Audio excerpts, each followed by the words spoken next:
আকাশবাণী খবর পড়ছি চন্দ্রচূড় সরকার। প্রথমে বিশেষ বিশেষ খবর।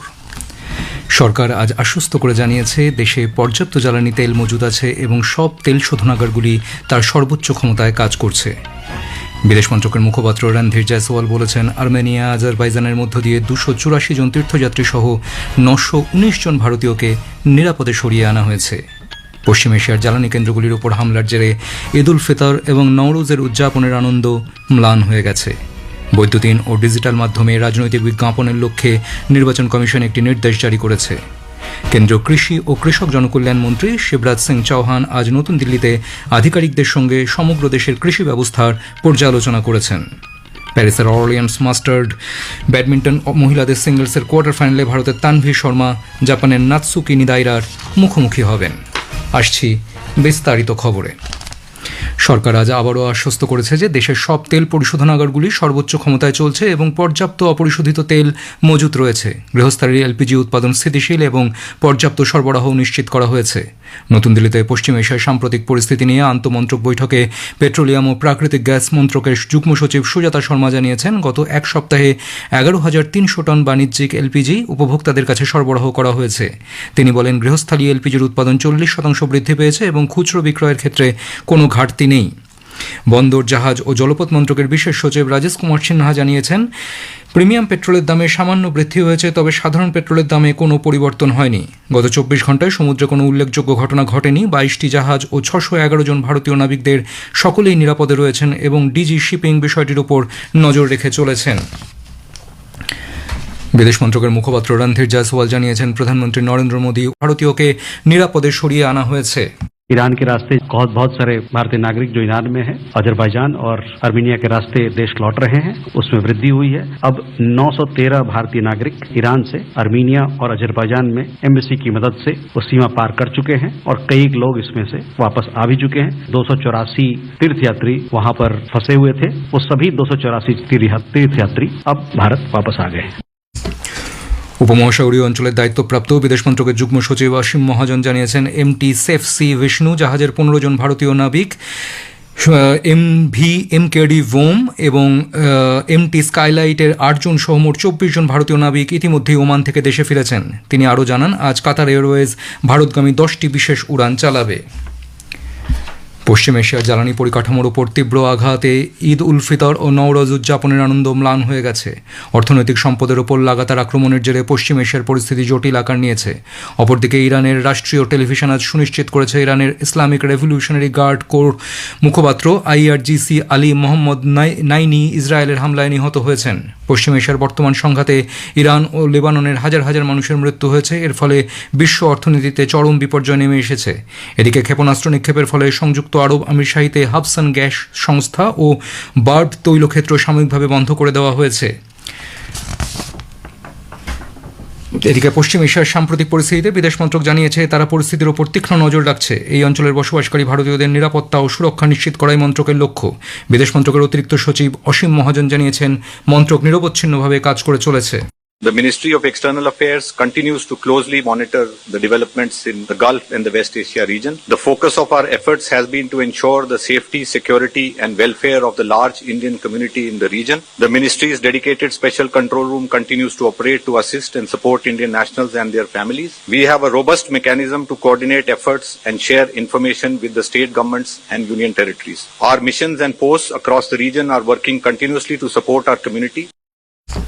শ্রীলঙ্কার রাষ্ট্রপতি অনুরা কুমার দিসানায়েকে বলেছেন, তার দেশ ইরান এবং মার্কিন যুক্তরাষ্ট্রের সঙ্গে লেনদেনের ক্ষেত্রে নিরপেক্ষ অবস্থান নিয়ে চলেছে। সে দেশের আইনসভায় শ্রীলঙ্কার রাষ্ট্রপতি বলেন, এক্ষেত্রে কোনো দেশের সঙ্গে একপেশে দৃষ্টিভঙ্গি নেওয়া হয়নি।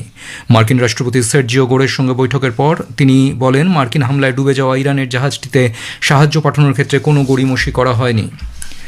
বিশ্ববাজারে অপরিশোধিত তেলের দাম আজ কমেছে। ব্রেন্ট অপরিশোধিত তেলের দাম 1.2% হ্রাস পেয়ে ব্যারেল প্রতি $107.30 দাঁড়িয়েছে। অন্যদিকে ওয়েস্ট টেক্সাস ইন্টারমিডিয়েট অপরিশোধিত তেলের দাম 1.1% কমে ব্যারেল প্রতি $94.55 নেমে এসেছে। সরকার সারা দেশে স্কুলে ভর্তি না হওয়া এবং স্কুল ছুট শিশুদের চিহ্নিত ও পুনরায় স্কুলে ভর্তি করাতে একটি বিশেষ অভিযান শুরু করতে চলেছে। শিক্ষামন্ত্রক জানিয়েছে 2030 সালের মধ্যে প্রাক প্রাথমিক থেকে মাধ্যমিক স্তর পর্যন্ত 100% স্কুলে ভর্তির হার অর্জনের জন্য জাতীয় শিক্ষানীতির লক্ষ্য পূরণে এই পদক্ষেপ সাহায্য করবে। আগামীকাল পবিত্র ঈদ উল ফিতর। গতকাল শাওয়াল মাসের চাঁদ না দেখা যাওয়ায় ভারতে ঈদ উদযাপিত হবে আগামীকাল অর্থাৎ 21শে মার্চ। নাখুদা মসজিদের তরফে গতরাতে কথা জানানো হয়েছে। প্রধানমন্ত্রী নরেন্দ্র মোদী 29শে মার্চ রবিবার আকাশবাণীতে মন কি বাত অনুষ্ঠানে দেশ বিদেশের মানুষের সঙ্গে তাঁর চিন্তাভাবনা ভাগ করে নেবেন। এটি হবে মাসিক এই বেতার অনুষ্ঠানের 132তম পর্ব। আকাশবাণী ও দূরদর্শনের সবকটি চ্যানেলে সকাল 11টা থেকে এই অনুষ্ঠান শোনা যাবে। খবর শুনছেন আকাশবাণী থেকে। নির্বাচন কমিশন আজ ইলেকট্রনিক ও ডিজিটাল মাধ্যমে রাজনৈতিক বিজ্ঞাপন নিয়ন্ত্রণের বিষয়ে নির্দেশ জারি করেছে। নির্দেশ অনুযায়ী সব রাজনৈতিক দল, প্রার্থী, ব্যক্তি বা যে কোনো সংস্থাকেও বিজ্ঞাপন প্রকাশের আগে অনুমোদন নিতে হবে। এই অনুমোদন media certification and monitoring committee বা MCMC থেকে নিতে হবে। কেন্দ্রীয় কৃষি ও কৃষক জনকল্যাণ মন্ত্রী শিবরাজ সিং চৌহান আজ নতুন দিল্লিতে আধিকারিকদের সঙ্গে সমগ্র দেশের কৃষি ব্যবস্থার পর্যালোচনা করেছেন। বিভিন্ন রাজ্যে অসময়ে বৃষ্টিপাত ও শিলাবৃষ্টির কারণে শস্যের ক্ষতির বিষয় নিয়ে বৈঠকে আলোচনা হয়। সমাজ মাধ্যমের এক বার্তায় শ্রী চৌহান বর্তমান সমস্যাগুলি খতিয়ে দেখতে দ্রুত সমাধানের জন্য জরুরি ব্যবস্থা নেওয়ার কথা বলেছেন। তিনি আরও বলেন, কৃষকরা যাতে তাদের ফসলের ন্যূনতম সহায়ক মূল্য পায় তার জন্য প্রয়োজনীয় ব্যবস্থা নেওয়া হবে। বালোচ ন্যাশনাল মুভমেন্ট BNM বালুচিস্তানে মানবাধিকার লঙ্ঘনের অভিযোগ সম্পর্কে ব্যবস্থা নেওয়ার জন্য রাষ্ট্রসংঘ মানবাধিকার পরিষদকে অনুরোধ জানিয়েছে। তাদের অভিযোগ, বিক্ষোভ দমন করতে ও সাধারণ নাগরিকদের নিপীড়ন চালাতে পাকিস্তান সন্ত্রাসবাদী মোকাবিলা আইনের অপব্যবহার করছে। জেনিভায় পরিষদের 61তম অধিবেশনে BNM প্রতিনিধি মাহারা বালোচ বলেন, সেখানে বিচার বিভাগ বহির্ভূত হত্যা, বাকস্বাধীনতা খর্ব করা এবং জোর করে মানুষকে ধরে নিয়ে গিয়ে গায়েব করার মতো ঘটনা ঘটছে। বাণিজ্য ও শিল্পমন্ত্রী পীযূষ গোয়েল ক্যামেরুনের ইয়াউন্ডেতে অনুষ্ঠিত বিশ্ব বাণিজ্য সংস্থা WTOর 14তম মন্ত্রী পর্যায়ের সম্মেলনে ভারতীয় প্রতিনিধি দলের নেতৃত্ব দেবেন। সম্মেলনটি এ মাসের 26 থেকে 29শে মার্চ পর্যন্ত চলবে।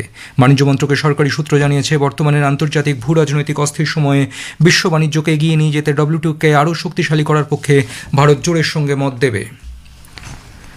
পশ্চিমবঙ্গের তৃণমূল কংগ্রেস আজ আসন্ন বিধানসভা নির্বাচনের জন্য তাদের ইস্তাহার প্রকাশ করেছে। বিকেলে কালীঘাটের বাসভবন থেকে দলনেত্রী মুখ্যমন্ত্রী মমতা ব্যানার্জি দলীয় ইস্তাহার প্রকাশ করেন। দলের সর্বভারতীয় সাধারণ সম্পাদক অভিষেক বন্দ্যোপাধ্যায় ও সভাপতি সুব্রত বক্সী সাংবাদিক বৈঠকে উপস্থিত ছিলেন।